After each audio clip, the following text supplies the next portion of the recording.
So you got this lady, her name Tanisha.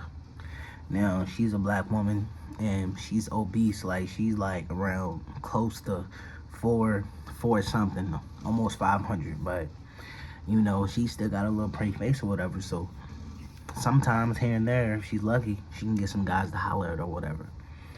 Now she's on the all the dating sites, and she's that type of girl where you think you're pulling up to see another woman, and when you pull up you'll see her and be like, matter of fact, most of her dates went like everything will be good, she'll be sending them money, whatever they need, and when they finally meet in person, the guys would be like, oh hey, how you doing? She's like, oh, I'm good.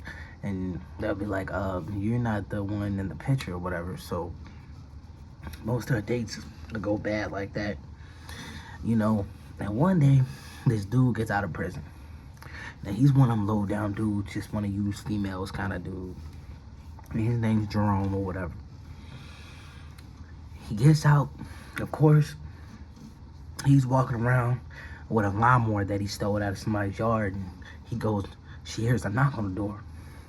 And Jerome's like, hey, you need your yard cut? And immediately, she's like, sure. Now, she pays him every other week on Friday to come over, but eventually he starts noticing that she's looking at him and they start getting like intimate with each other, but he's really not into her. But he needs to use the situation so he can have somewhere to stay, douchebag kind of dude. So after that, he ends up telling her the situation, and it's like one night where instead of leaving, he got his lawnmower sitting in her yard, and they sit in front of her garage with the lights on, and it's dark, warm summer night, and he's basically saying, with the smell of cut grass in the air, he's sitting there telling her like, yeah, I'm trying to look for somebody I can wife and be with. I need to be with someone. And you actually, he starts, listening to her more, and all he hears is, I would do anything for a man, and he can come stay there. So he's like, oh yeah, I'm definitely down. Now what he do is he end up using her, and she'll wake up in the middle of the night, he'll be gone, her whip will be gone.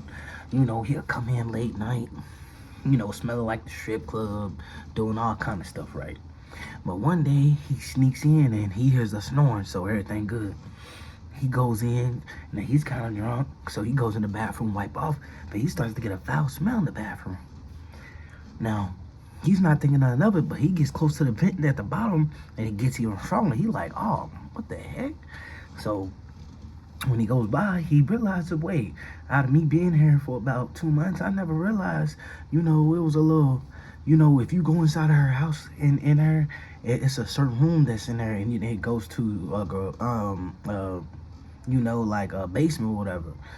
So it's weird. Her house had like a garage, but in the back, like it landed like in a basement. But like he never really been to the backyard, really, because they mainly be in the house, or he be on the go in her car or whatever. So he goes down there and he tries to unlock it, and it's locked. And she's like, what are you doing? He turns around like, oh, my bad, babe. When did you come here? Oh, I thought I heard you come in. And then her voice changed. She's like, oh, I thought I heard you come in. He's like, oh, my bad, babe, I was with the fellas.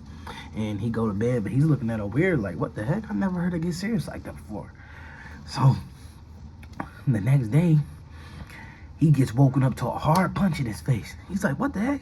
She's like, so you just gonna cheat on me? Now he's tied to the bed. He's like, what the heck's going on?